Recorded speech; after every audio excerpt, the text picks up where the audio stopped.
All right, so I got a question for both of you. And I want to start with you, Chris.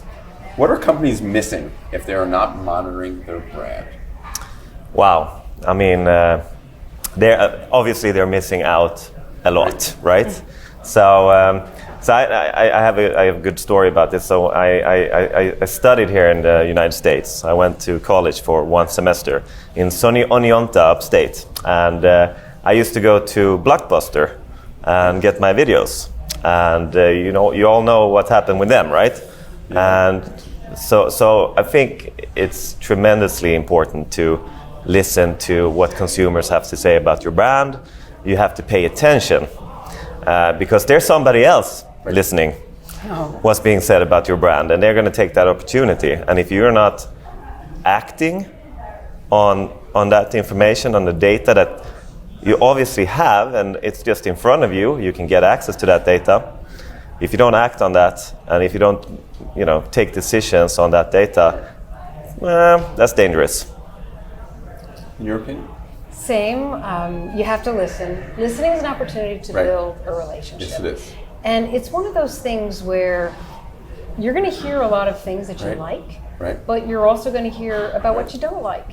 So the good, the bad, and the ugly, that's what you have to embrace, and that's how you're going to take the opportunity. If somebody shares something that they don't like, I actually think it's almost more powerful. I think it's more important to know what they're saying, not positive about you, because positive, we're all like praise, narcissists, give me more information. Yeah, more and more. It's the negative or stuff that's is contrary to what we're doing. I think that's the most powerful. Right. And people share. I mean, sometimes we look, if there's a troll out there, you're not going to get a troll to change its mind, right? Nope. But when a customer shares and they're upset, it's because they care. They're giving you an opportunity to say, fix this. I'm going to social media because maybe I tried another way and I wasn't successful. Help me. And it's up to the brand to want to help and do the right thing. And I think it's even more than that. It's not just individuals. Startups are naturally born as disruptors. So you're an established brand. I mean, just use Blockbuster. Established brand, you're going all the way. You should be the one who comes up with Netflix. Yeah. Netflix shouldn't be saying, how do I take down Blockbuster? Man, we're going to put this online. And it should have been them. And I think sometimes when you get to a certain size, you forget what your customer's saying or what the audience or where the trends in the industry are. Yeah. All right, next question for you two. Let's start with you, Deirdre. What is the biggest obstacle to success in monitoring your brand or media monitoring in general? I think I hear a lot of companies saying, we don't have the budget for that. Or sometimes if they have the budget, they actually don't know what they're doing. They don't have a plan. They don't have goals. They're not sure what they're trying to accomplish with their monitoring.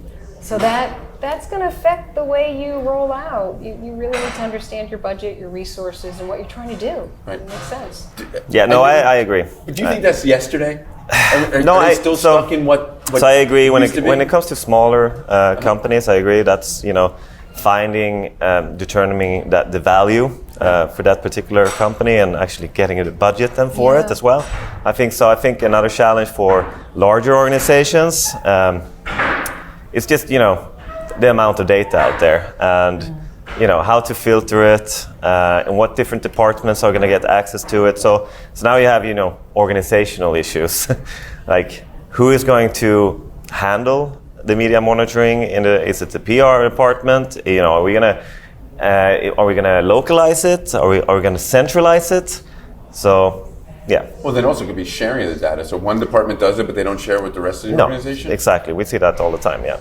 But isn't that one of the reasons you created Notified? To put the power of these tools in the hands of a small company, not just a large company. So, exactly. That's why I really liked your presentation today when you talked about music artists and how they reinvent themselves. Because when we founded Notified, me and my co-founder Marcus, we looked at how the music industry, how they were acting, how artists had a direct link to their fans, just like yourself and your podcast.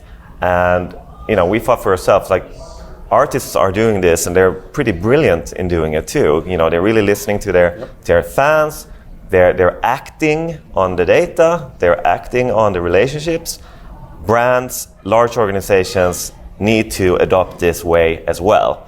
So that's why we, started Notified and started to contacting brands offering this service as well. That's awesome. Yeah.